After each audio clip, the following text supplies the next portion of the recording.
This is CNN, a network of Turner Broadcasting System.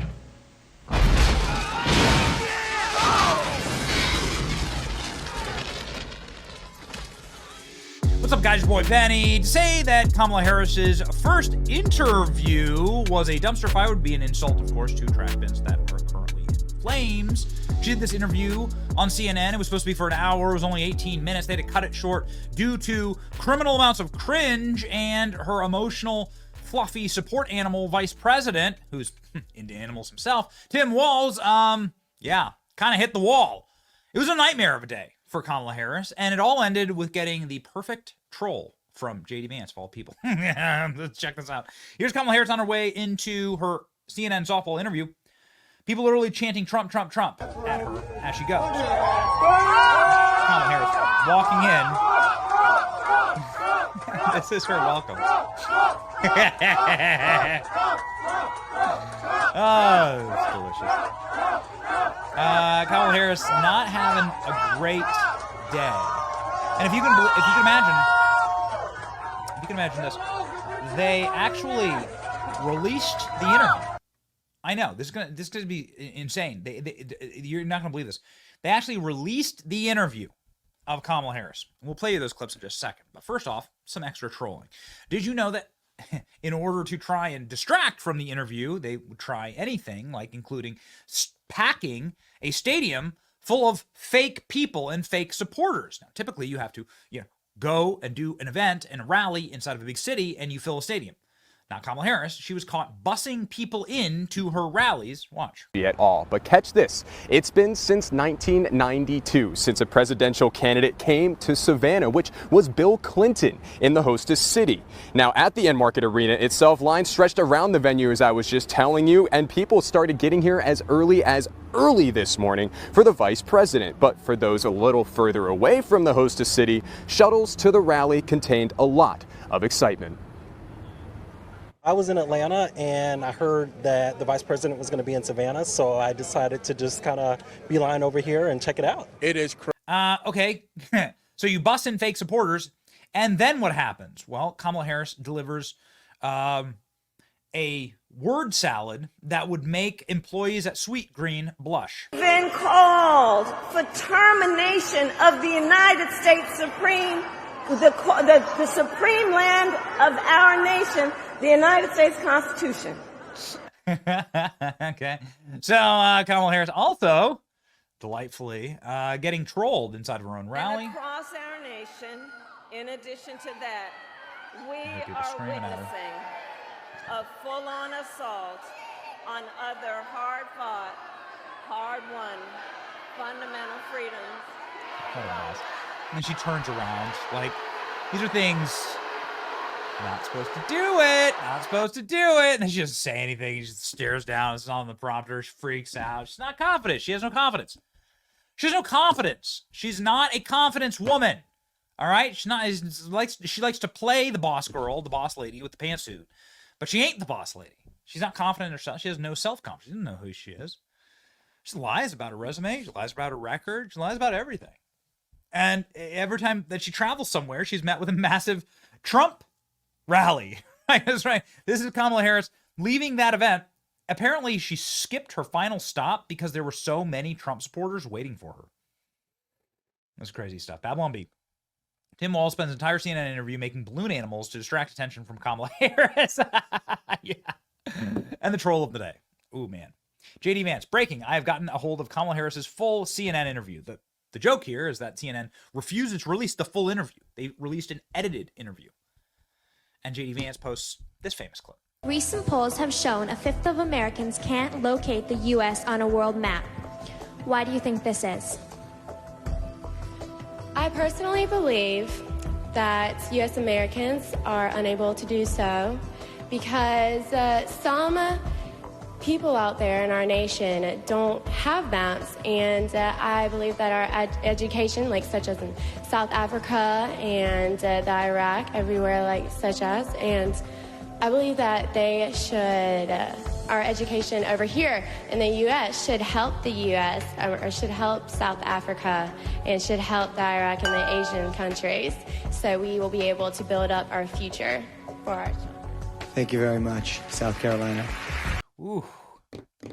Is he right? Yeah. J.D. Vance is totally right. By the way, J.D. Vance was speaking to a massive auditorium of thousands of firefighters in Boston. The media doesn't want to show you the fact that they gave him a standing ovation. But J.D. Vance going in savage, and yeah, he was totally and completely right. Kamala Harris is worse than Joe Biden. CNN cut the interview. CNN had this weird little, I don't know what the hell you would even call this. Where are they? Why are there so many coffee cups in the shot? How many coffee cups can you get in one shot?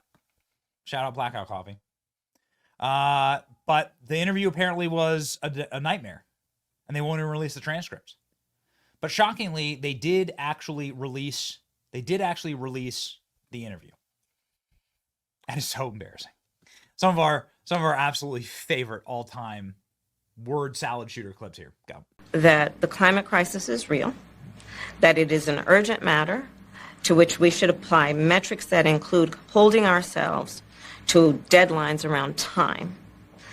We did that with the Inflation Reduction Act. We have... Generally speaking, how should voters look at some of the changes that you've made, that you've explained some of here in your policy? Is it because you have more experience now and you've learned more about the information? Is it because you were running for president in a Democratic primary? And should they feel comfortable and confident that what you're saying now is going to be your policy moving forward? Dana, I think the most important and most significant aspect of my policy perspective and decisions is my values have not changed. You mentioned the Green New Deal. I have always believed, and I have worked on it, that the climate crisis is real, that it is an urgent matter to which we should apply metrics that include holding ourselves to deadlines around time. We did that with the Inflation Reduction Act. We have set goals for the United States of America and by extension the globe around when we should meet certain standards for reduction of greenhouse gas emissions, as an example. That value has not changed. I want to ask you about your opponent, Donald Trump. Okay. I was a little bit surprised. People might be surprised to hear that you have never interacted with him, met him face to face. That's going to change soon. But what I want to ask you about is what he said last month. He suggested that you happened to turn black recently for political purposes, questioning a core part of your identity. Yeah. Any Same old tired playbook. Next question, please. Yeah. That's it? That's it. CNN editors deleting clips of Kamala from the interview. Yeah. Do they film this in a break room? It looks awful. It's not presidential at all. It doesn't look presidential at all. And Kamala Harris, of course, talking all over herself, and was a total and complete nightmare. J.D. Vance trolling Kamala Harris is my favorite thing ever. J.D. Vance walking up to Kamala Harris's plane on Air Force 2 and saying, that's going to be my plane soon. It's the greatest alpha move. And we will look for any opportunity to put this out there because it was an alpha move. This is boss man energy. This is alpha core energy right here, ladies and gentlemen. J.D. Vance's best troll, second best troll is what he posted. By the way, what is this? Look at it. Look at 4.1 million, 10,000 likes, 45,000. Come on, baby. Those are spicy numbers there. Crunchy numbers. From J.D. Vance, trolling Kamala. Go. All right. So I know you're covering the vice president here. I figured I'd come by and one, just get a good look at the plane. Hopefully it's going to be my plane in a few months. But I also thought you guys might get lonely because the vice president doesn't answer questions from reporters and hasn't for 17 days. Have they given you guys an explanation for why she won't take questions from reporters? No? Nobody? Okay, great. Well, I hope that she changes her mind because it'd be good for the American people, and I think it'd be good for you all if she actually ran a real campaign instead of one from a basement with a teleprompter. So, have a good one, guys. See ya. What would you like to hear from her? I'd love her to answer the questions. I'd love her to just answer what she wants to do and also explain why every single position she has changed. She pretends to be a prosecutor, yet she pretends to be a tough on crime prosecutor, and yet here she is wanting to defund the police. She's the borders yard, and yet she's opened up the American southern border. This is a person who has to answer the questions from the media, and it's disgraceful that she wrote for you guys. It's also insulting to the American people. But anyway, we're going to go do our event. I appreciate you guys being here. I wish she paid you some more attention. See ya.